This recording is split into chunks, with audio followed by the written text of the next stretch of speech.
옛날에는 동네에서 우리 또래보다 좀 몇 살 많은 형들이 몇 살 아래 애들을 모아놓고 싸움을 붙여요. 누가 너한테 이긴다 그러더라. 그럼 또 열을 받죠. 누가 너한테 이긴다 그러더라. 그러면 이제 열을 받죠. 그럼 이제 싸우는 거예요. 싸움의 승패는 코피가 먼저 나면 무조건 지는 겁니다. 그 다음에 먼저 우는 것도 무조건 지는 거예요. 그래서 울면서 덤비는 거는 우기는 거지, 무조건 승패는 자연히 코피가 나거나 울면 지는 거고, 앞만 맞아도 안 울고 코피만 안 터지면 이기는 거예요. 그런데 이긴 아이한테 그 형들이 뭐라고 했냐면은, 너 정말 싸움 잘한다, 너 진짜 잘한다. 그러면 그 아이는 그 칭찬에 뭘 받아요? 감동을 받겠죠. 그 칭찬에 감동을 받으면 뭘 할까? 주먹을 강화시킬 수 있겠지요. 조폭들한테 초임 조폭이 싸움을 잘하고 땡깡을 잘 부리면은 선배들이 잘한다 그러겠죠. 그럼 그 조폭은 점점 더 주먹을 강화시키겠지요. 그럼 점점 더 나쁜 사람이 되어져 가겠지요. 여러분, 나쁜 칭찬에 감동을 받고 감화를 받으면 악을 만들어내고, 선한 사람에게 칭찬을 받으면 선한 사람이 됩니다. 선을 악하게 보는 사람은 악한 사람이고, 악을 선하게 보는 사람은 또 악한 사람이에요. 오늘 성경에 주시는 말씀은 선과 악을 분별하지 못하고 사는 우리들에게 비유로 말씀하시어서 너무나도 적합한, 당시 사회에 농경시대에 있었던 일을 그대로, 그 사건, 그 현황을 예수님께서 자기 뜻을 거기에 포함시켜서 쉽게 우리에게 전달하는 게 비유지요. 선을 악하게 보는 사람의 마음을 예수님께서 민낯을 다 드러내 보이게 만들어버리는 거예요. 니들이 가지고 있는 선과 악의 기준이 얼마나 잘못됐는가. 니들이 가지고 있는 선과 악의 기준은 세상을 중심으로 한 거고, 인간의 타락한 도덕을 중심으로 한 거고, 상식으로 중심으로 해서 만들어진 선이야. 내가 말하는 선은 지금 니들이 말하는 그런 아가토스의 선은 아니야. 우리는 오늘 이 말씀을 들으면서 내가 정말로 선에 속한 사람인지, 아니면 내가 아직도 악에 속해 사람인지, 아니면 나는 선과 악을 분별하지 못하고 착각하며 사는 사람인지를 스스로 분명히 진단해 보셔야 됩니다. 내가 선이라고 생각하지만은 여러분의 마음에 평안이 없으면 그거는 선한 마음이 아니에요.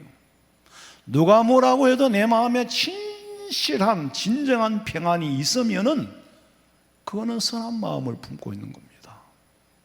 누가 정죄해서가 아니라 내 양심이 선과 악을 판단할 수 있는 각자 자기의 기능을, 자기가 자기를 판단할 수 있는 자가 기능을 다 가지고 있어요. 로마서 1장 19절에 보니까 이는 뭘 말합니까? 하나님을 알만한 양심이 그들 속에, 너희들 속에 있음이라. 이 말씀은 선과 악을 분별할 수 있는 양심이 너희들 속에 자가 기능을 가지고 있다. 누가 벌을 주는 게 아니라 내 양심이 내 마음을 괴롭게 하고 내 양심이 내게 벌을 줍니다.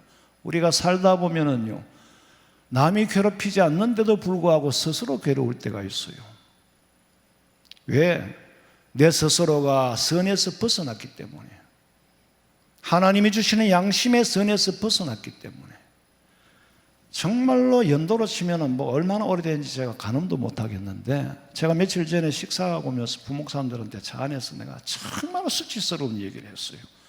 너무나도 그동안에 괴로웠고 아직도 씻지 못할 그런 얘기를 내가 내 입으로 한 번은 하고 해야 이게 회개가 될 것 같아서 정말 쪽팔리고 창피하지만은 수치스러운 얘기를 했어요. 오래전에 우리 교회에서 부목사로 사역하던 목사님이 미국으로 유학을 갔고, 내가 그 이후에 연수를 갔어요. 미국에 왔다는 소식을 듣고 찾아왔어요.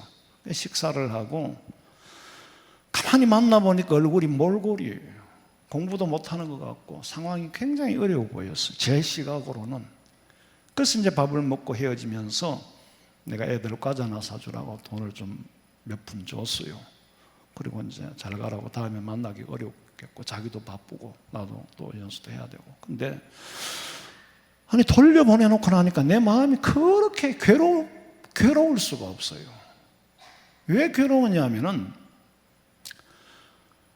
사실은 저도 그때는 비행기표를 겨우 구해가 갈 형편이었지 뭐 돈이 넉넉하고 뭐 이렇게 좀 도와주고 그런 상황은 못 됐어요. 그러나 내 주머니에 있는 돈을 이걸 좀 더 주고 줘서 써야 되는 건데 누가 기준은 없어요, 이거는.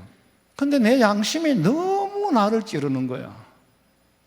나는 몰랐어요. 내 양심이 나를 그렇게 찌르니까 이 좁쌀 같은 놈, 이 째째한 놈, 호박 한 번 굴리는 게 낫지 너 같은 놈 100번 굴러도 호박 한 번 굴리는 것보다 못하다. 누가 시키지도 책망하지도 않는데 내 스스로가 너무 괴롭더라고. 하나님, 저는 이렇게 좁쌀 같은 사람이 무슨 일을 하겠습니까? 내가 내 양심이 괴로워서 못 견디겠습니다. 그렇다고 돈을 뭐 앵가히 많이 줄 거면 다시 부르겠지만은 또 그럴 형편도 못 됐어요. 내가 생각하는 기준은 최소한으로 계산해서 내 체재비를 빼고는 다 줬어야 되는 건데 그걸 못 했단 말이에요. 그리고도 한국에 돌아와서도 계속 그게 마음이 괴롭혔어요. 그래서 제가 하나님 앞에 기도를 했어요. 하나님이 주신 선한 양심을 제가 스스로 망가뜨렸습니다. 내가 괴로운 걸 보면은 내 양심이 살아있긴 한데 그 양심을 내가 망가뜨렸습니다. 그러고는 내가 거울 보기도 싫어요. 내가 내 모습이 그렇게 보기 싫더라고. 이 째째한 놈. 그래서 제가 기도를 하고 했는데 하나님이 내 마음에 응답을 주는데 마음에 그래 생각을 좀 넓게 해주더라고. 그 아버지 목사님도 개척을 하면서 지금 어렵지 않느냐 그런 생각을 주시더라고. 그렇지. 그리고 그날로부터 당장 지금까지 교회가 돕고 있어요. 모든 게 때가 있더라고. 그러나 그 후배, 우리 부목사님이 나보고 뭐 원망하고 그런 사람은 아니지만은 내가 다시 만날 면목이 없을 것 같아. 그 시절에서 그때는 내가 그랬어. 나도 뭐 그래요. 그랬는데 어쨌거나 만약에 나는 감사한 게 그래도 제 양심에 짐이 되고 괴롭지 않았다면은 나는 사람이 아니에요. 그런 양심이 살아있다는 데서 나는 또 한편 하나님 앞에는 고마우면서도 감사하면서도 내 스스로를 향하여서는 계속 자책을 하는 거예요. 이 쪽팔리는 얘기를 내가 우리 부목사들한테 한 번은 내가 이런 놈이라고 이런 인간이라고 한 번은 내가 입으로 토해버려야 내가 시원할 것 같아요. 말로는 이래 하지만 너무 진짜로 힘들었어요. 대구 시내에도 옛날에는 인력시장이 신암동에는 가면 척구소 삼성물산 앞에 거기 있었고 대명동 안지레에 있었고 여러 가면 새벽에 겨울에 일꾼들이 나와가지고 일자리 찾으려고 불을 피워놓고 둥 둘러서 있어요. 그러면 이제 일할 사람들이랑 뭐 와가지고 자기 필요한 만큼 한 사람 두 사람 데리고 가잖아요. 그럼 이제 뭐 어느 정도 데리고 가면은 나머지 사람들은 그 앉아서 기다리는 게 아니라 대부분이 돌아가서 술을 마시더라고. 에이씨 오늘 재수 없다고 술을 마시는데 이스라엘에도 포도원에 일할 사람을 역시 인력시장에서 필요한 만큼 주인이 데리고 갑니다. 그러니까 이른 아침에 데리고 가면은 자기 농장에 하루 필요한 양만큼의 인력을 데리고 가요. 그 다음에는 필요가 없어요. 그런데 이 주인이 데려다가 일을 시켜놓고 다시 인력시장으로 왔어요. 와서 보니까 9시인데도 아직까지 안 불려가고 못 불려간 사람이 있어. 그래 또 며칠을 뽑아가지고 데리고 가고 그 다음에 누군가는 또 데리고 갔겠지 누군가는 데리고 갔겠지 싶어 와보니까 세상에 11시, 오후 3시, 오후 5시 그러면 이제 1시간밖에 일할 시간이 안 남았어. 그런데도 아직까지 거기 기다리고 끝까지 기다리는 사람 아무도 서주지 않으니까 그래서 이 주인이 이 한 사람을 데리고 갔어요. 이 한 사람의 노동력이 필요해서 데리고 간 게 아니에요. 사실은 첫 번째 불려간 사람 이외에 노동력은 필요 없는 노동력이에요. 나머지 잉여 노동력이라고. 근데 왜 데리고 갔느냐? 일을 시켜야 이 사람도 벌어먹고 살 거 아니에요. 내가 좀 데리고 가면 또 딴 사람 좀 데리고 가겠지 그랬는데, 아니, 오후 5시가 되고 1시간밖에 안 남았는데도 아무도 안 데려가 주니 할 수 없이 데리고 갔어요. 그래서 이제 일을 시키고 일당을 주는 시간이 되어서 9절로 봐요. 제11시에 온 자들이 와서 한 데나리온씩을 받거늘 먼저 온 자들이 와서 더 받을 줄 알았더니 그들도 한 데나리온씩 받은지라. 받은 후 집주인을 원망하여 이르되 나중은 이 사람들은 1시간밖에 일하지 아니하였거늘 그들을 종일 수고하며 더위를 견딘 우리와 같게 하였나이다.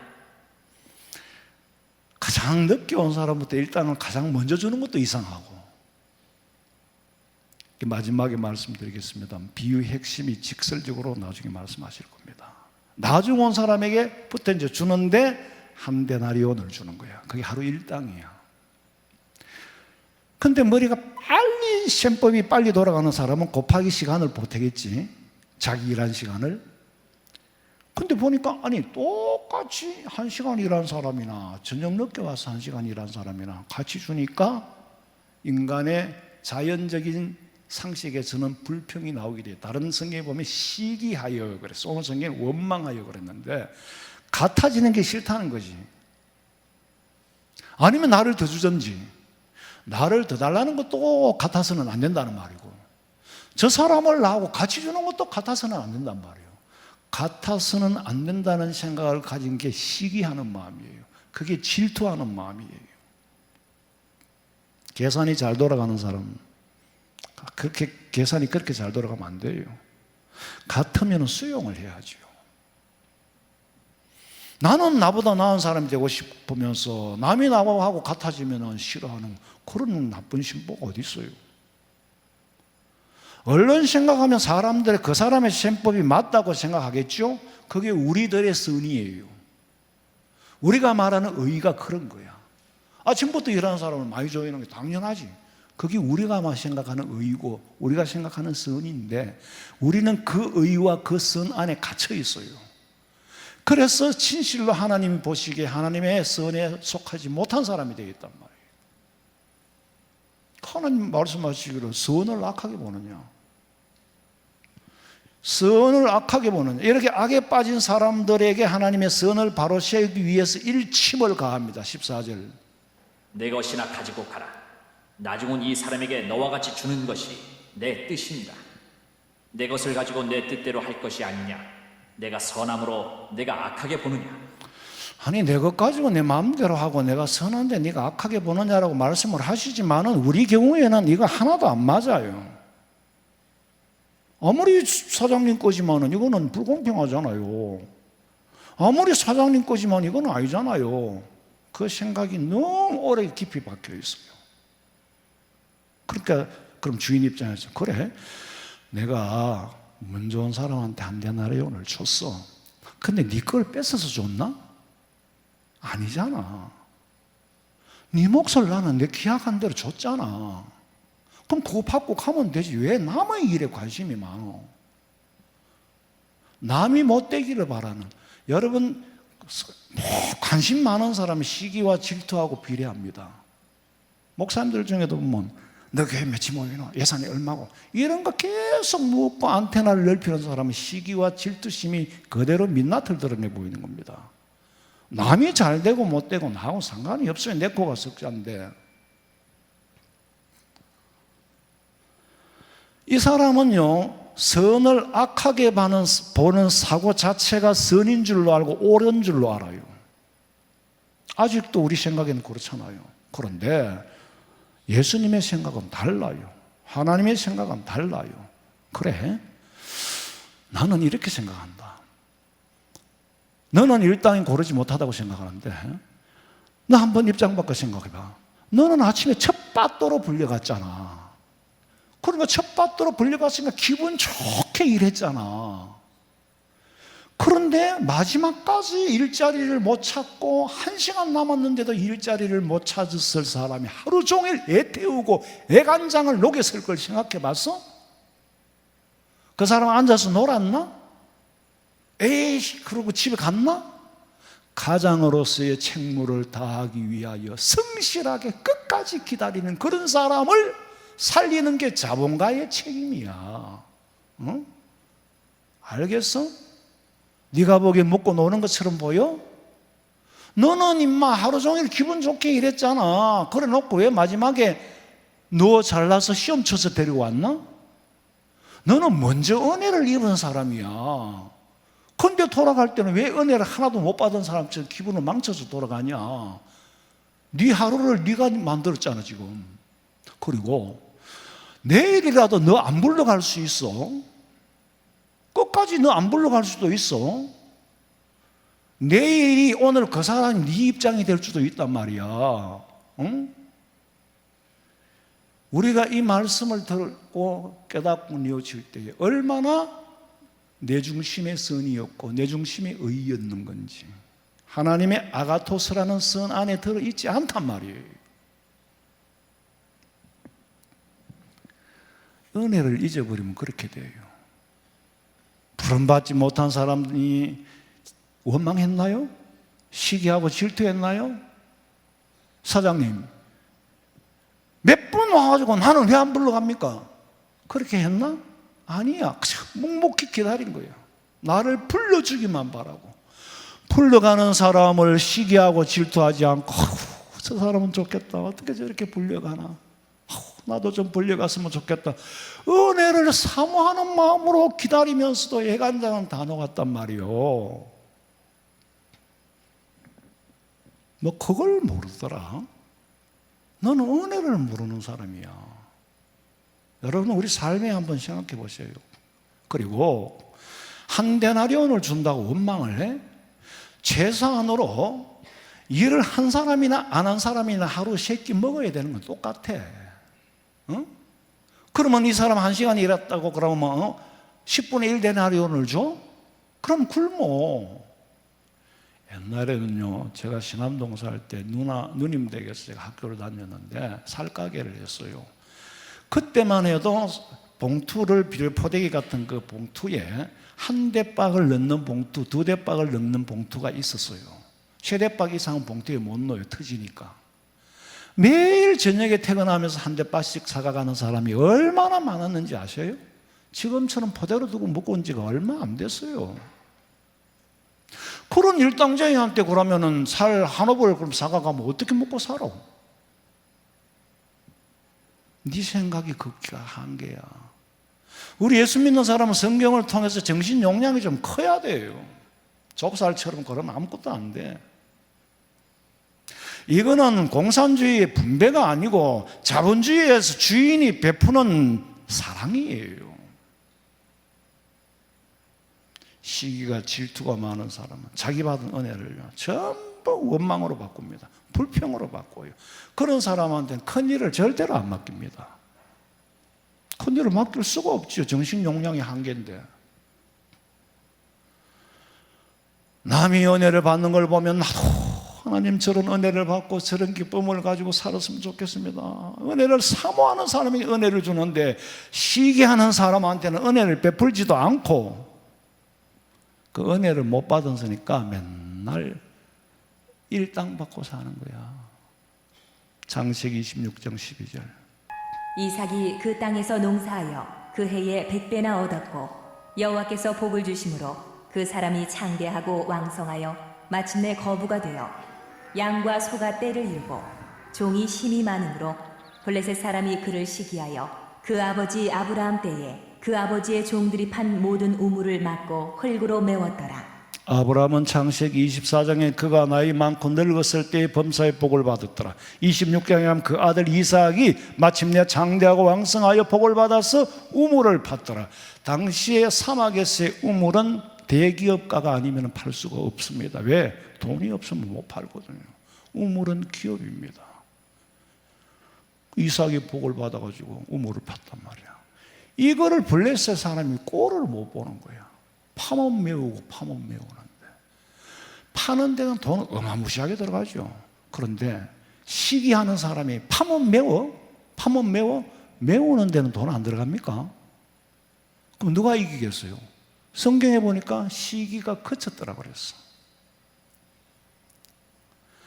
인간의 시기는 하나님이 주시는 은혜를 막을 수 없고 이길 수도 없어요. 발람 선지자가 돈을 받고 이스라엘을 저주하러 가서 저주를 하려고 하는데 그 입에 축복이 나왔어.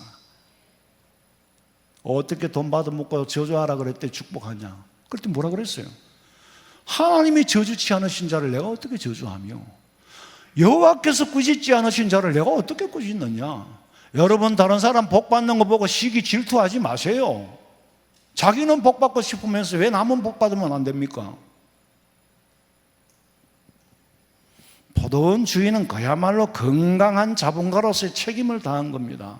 이 사람인들 이 포도원을 이렇게 늙고 일꾼을 이 정도로 쓸 만큼의 기업을 만들려면 얼마나 피땀을 흘렸겠어요. 여러분, 대기업가들을 자꾸 그렇게 못살게 굴면 안 돼요. 아니, 죽도록 그 조상들이 일해가지고 회사 만들어가 일자리 만들어줬으면 고맙다 그래야지. 첫날 만날 모이면 데모나 그게 공산주의자들이 하는 얘기예요. 네 거 내 거 주인 거 똑같이 분배하자는 얘기밖에 안 되잖아요. 한 달에 200만 원, 300만 원, 400만 원 오면 기업에서는 얼마나 많이 받습니까? 보통 연봉이 중간만 돼도 1억 3, 4천 되더만 보니까. 그런데 뭔 데모를 해요? 예? 분배하자는 거예요, 분배. 그럼 네가 한 달에 300씩 나오도록 네가 사업체를 만들어. 그럼 미천이 얼마나 들어야 되겠어? 신경은 얼마나 써야 되겠어? 고마운 줄을 몰라.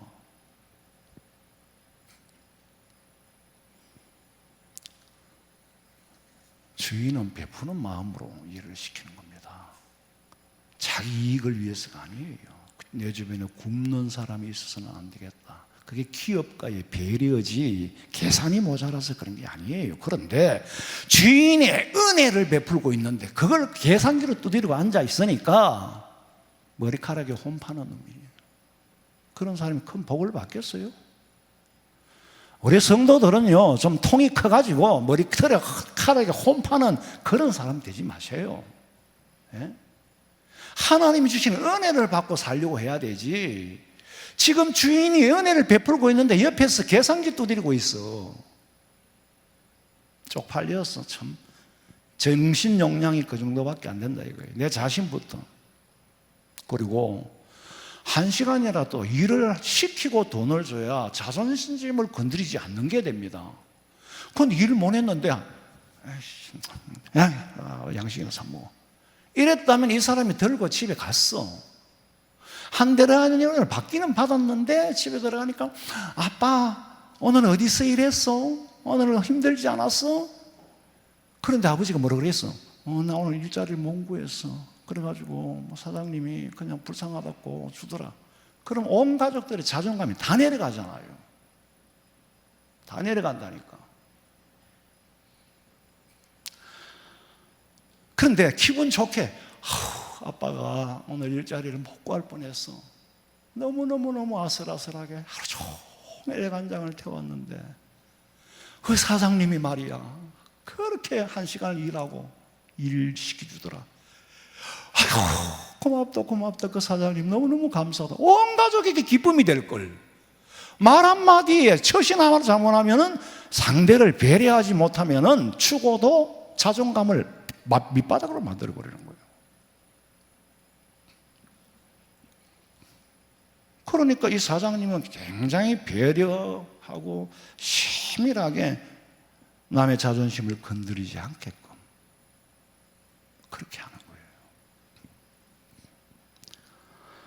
성경에는 간단하게 기록됐지만 이게 아우성이 얼마나 많았으면 주인이 직접 나서서 13절에 보세요. 주인이 그 중에 한 사람에게 대답하여 이르되 친구여 내가 내게 잘못한 것이 없노라. 내가 나와 한 데나리온의 약속을 하지 아니하였느냐. 내 것이나 가지고 가라. 나중은 이 사람에게 너와 같이 주는 것이 내 뜻이니라. 내 것을 가지고 내 뜻대로 할 것이 아니냐. 내가 선함으로 내가 악하게 보느냐. 예수님께서 선을 악하게 보는 사람들의 민낯을 그대로 드러내 보여버렸어요. 이제 더 이상 숨길 수가 없다. 얼마나 떠들었으면 이 말씀을 하셨겠냐고. 주인이 하는 일을 보면서 선에 속한 사람은 어떤 반응이 일어나겠어요? 아휴, 고맙다 우리 주인님 고맙다. 나는 내가 먼저 불려가고 네가 물려오길래 하루 종일 내가 마음이 찝찝하고 그랬다. 마지막에 1시간 남겨놓고 불려줘 왔으니까 얼마나 고맙노. 우리 오늘 다 같이 너무너무 기분 좋다. 기분을 함께 나누는 사람이 있고, 함께 기분을 나눌 사람은 천당 갈 사람이고, 거기다가 초를 치는 사람은 지옥 갈 사람이에요. 1시간 보고 일하고 나는 종일 일하고 그런 주인이다. 그렇지, 그렇다. 그건 불공평하다. 그거는 우리들의 의고 하나님의 선은 그게 아니에요. 같이 기뻐할 줄 아는 사람이 천당 가는 겁니다. 예? 같이 기뻐할 줄 알아야 천당 가지. 그걸 보고 시기하고 질투하는 사람은 천당 가기가 상당히 어려울걸. 어린아이와 같지 않고는 결단코 들어가지 못하리라 그랬으니까. 예수 믿는다고 교회만 다닌다고? 아니에요. 그리스도로 변화된 모습이 있어야 돼요. 믿음의 선한 열매가 있어야 된단 말이에요. 열매를 보면 나무를 안다 그랬어요. 아니, 자기 일당을 뺏어주는 것도 아니고 자기 걸 내놓으라 하는 것도 아니고 마음만 보태주면 다 같이 기쁨을 나눌 수 있는데, 이 시기하고 질투하는 마음 때문에 잔치집에 초를 뿌린 거예요. 주인이 베푸는 은혜가 불공평하게 보이는 사람은 선의 영역에 아직 들지 못한 사람입니다.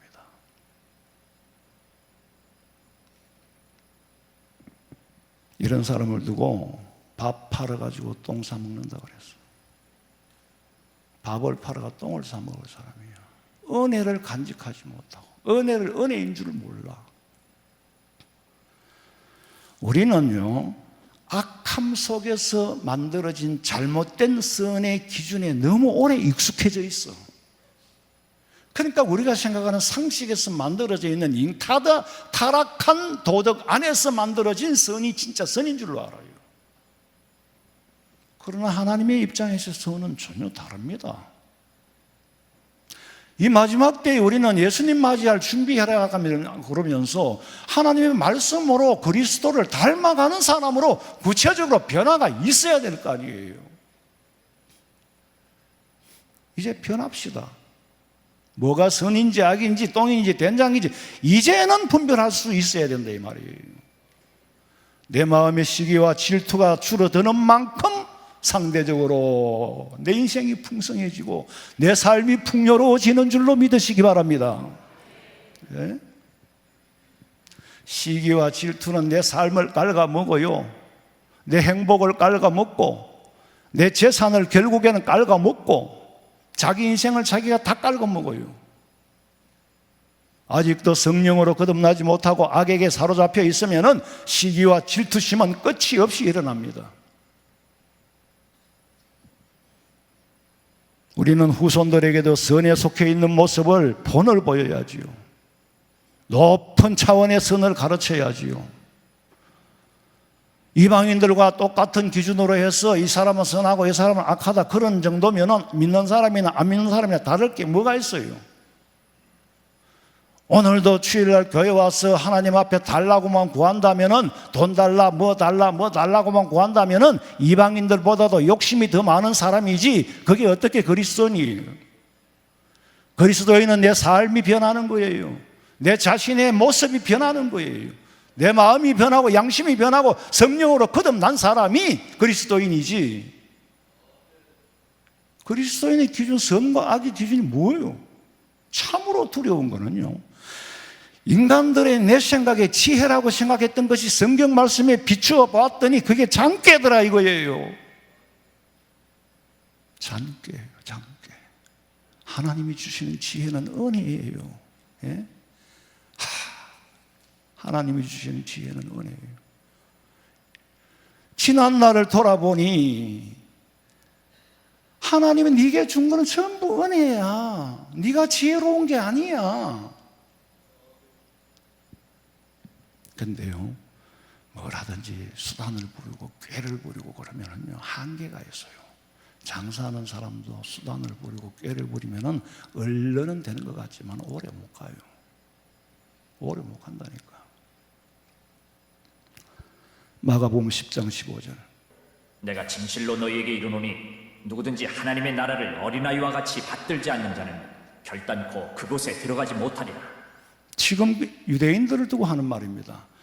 교회라는 공동체를 두고 말하는 겁니다. 이방인들을 향하여 말하는 게 아니에요.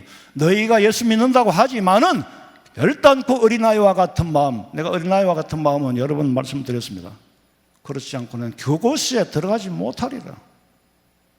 하나님이 말씀하시는 선은 사람들이 옳다 그러다 그 이상의 세계라는 것을 몸으로 체험하시기를 주님의 이름으로 축원합니다. 하나님의 선이 어떤 건가? 성령으로 거듭나고 내가 체험해 보니 여러분들이 체험하고 간증하세요. 두렵고 안타까워요. 어릴 때 동네 묘사를 지내면은요, 막 가을 추수거지가 끝나고 나면 온 문중에 모여서 자기들 문중에 조상들의 제사를 지내고 이제 떡을 갈려줘요. 나는 그 모사떡을 어릴 때 산꼭대기까지 짊어지고 간 적도 있어. 논부치 먹는 죄로. 근데 이제 막 모사떡을 나눠주면 뭐 떡이야 뭐 모사떡 나눠주는 거 뭐 컸는 거도 줄 수도 있고 뭐 서른 대로 작은 거 줄 수도 있고 뭐 그러면 벌겋게 아무 생각 없이 쳐다보잖아요. 아무 생각 없이 쳐다보면은 내 친구가 받으면은 저놈은 받고 왜 나는 못 받지 그런 생각이 안 들어요. 좋겠다, 좋겠다. 부럽지 질투와 시기심이 안 생겨요. 그게 어린아이의 마음입니다. 어린아이의 마음이에요.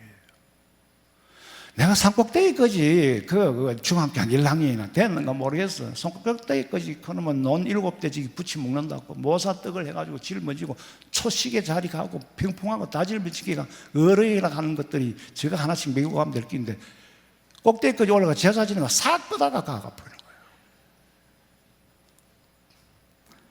근데 내가 왜 그런 모사떡을 지고 가였어야 했는지 나눠 얻어 먹어야 했는지 돌아보니 오늘을 위해서요. 할렐루야. 그 심정을 여러분 눈물 묻은 떡을 안 먹어보고 못 얻어 먹어보고 알아? 돌아보니까 정말 내가 하지 못하고 할 수 없었던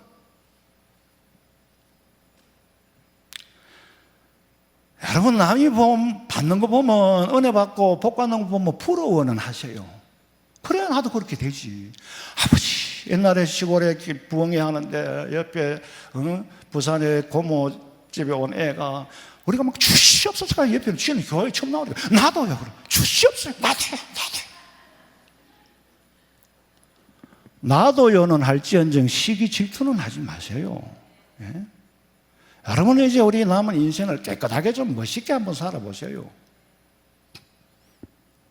그러니까 마태복음 20장 16절에 이와 같이 마지막 침입니다. 이거는 나중된 자로서 먼저 되고 먼저 된 자로서 나중되리라. 신학적인 의미는 뭐가 있냐면은 유대인들이 니들이 먼저 됐다고 그랬잖아. 근데 니들이 먼저 된 게 아니야. 너 아직 예수 안 믿잖아. 메시아를 안 받아들이잖아. 이방인들이 나중됐잖아. 나중에 이방인들의 복음을 전했던 이방인들은 감사하다고 할렐루야 할렐루야 하고 믿는데 그러니까 나중된 자가 먼저 되고 먼저 된 니들이 나중돼. 그게 예수님이 말씀하신 복음의 핵심이고 그러나 예수님이 정신은 뭐가 선인지 악인지를 바로 가르쳐 주는 거예요. 제가 신방을 다녀보면은 새신자 초신자들이 얼마나 은혜를 받았는지요.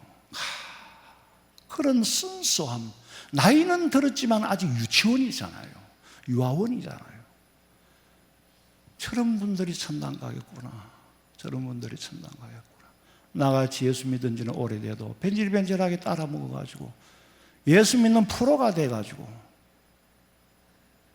빈등만 들고 왔다 갔다. 아무리 한들 감사가 없고 은혜가 없으면은 예수쟁이 아니에요. 여러분, 우리가 선의 영역에 있는지 악의 영역에 있는지 아직도 내 생각을 선으로 믿고 그 영역에서 벗어나지 못했다면 거듭난 사람은 아니에요. 성령으로 거듭난 사람은 내 중심의 선과 내가 옳다고 생각했던 게 들렸더라는 거예요. 당연히 틀리지. 내가 예수님이 아닌데 틀릴 수밖에. 그런데 성령으로 거듭났을 때 비로소 깨닫게 되는 거예요. 그게 잘못된 건 줄로. 죄가 뭔지 아세요? 사람 때려 죽이고 도둑질한 것만 죄가 아니에요. 하나님의 선에서 빗나간 건 다 죄예요. 그런데 그걸 일상 속에서 너무 오래 짓고 있다는 거예요. 이 시대는 성경의 예언이 이루어져 가는 시대예요. 예수님이 오신 이후로부터 계속해서 징조를 보이는데 더 많은 징조, 더 크게 느낄 수 있는 전쟁과 자연재해로 기근이 올 거라 그랬어요. 한번 무너진 재해, 재난은 피할 수가 없습니다. 마지막 때에 적그리스도가 나타나서 짐승의 정부를 만들겠지요, 박해를 하겠지요, 핍박을 하겠지요. 그러나 하나님의 선의 영역에 있는 사람은 이야, 드디어 예수님이 오실 때가 가까웠구나, 고생 끝은 낚시작이다. 그런데 마태복음 24장, 25장을 싫어하고 요한계시록을 싫어하고 듣는 것도 귀찮아하고 듣는 것도 두려워하는 사람은 거듭남에 모르겠어. 초립의 예수님 믿어. 부활 재림은 과정이야.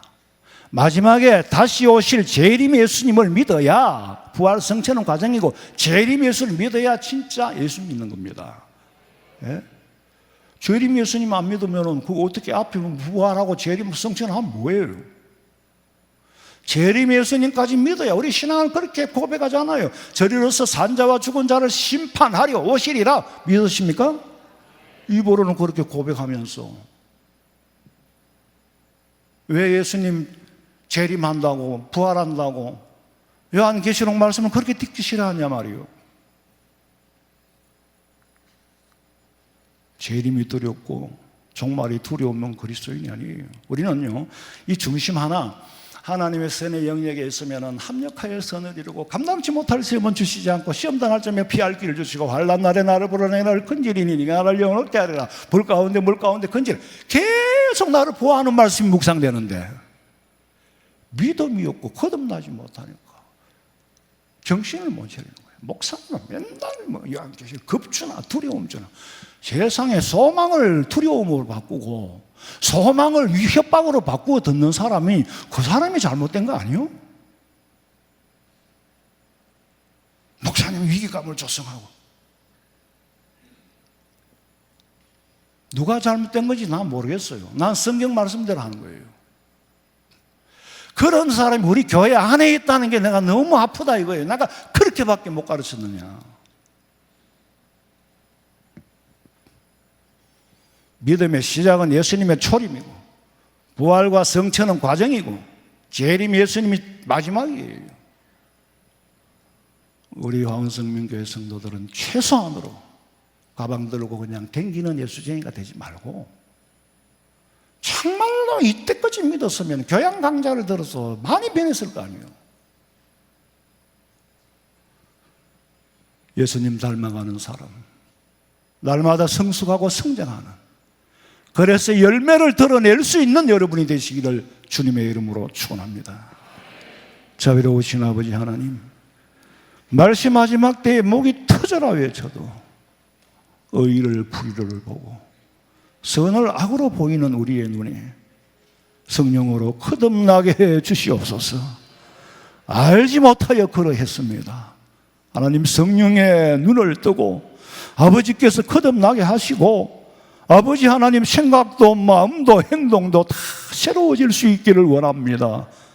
주님 오시는 날이 가까워오고 내가 주님 앞에 설 날이 가까워오는데 아버지 앞에 칭찬받고 주님이 어서 오시기를 기다릴 수 있는 참 믿음 주시옵소서. 반드시 다시 오실 예수님의 이름으로 기도하옵나이다. 아멘.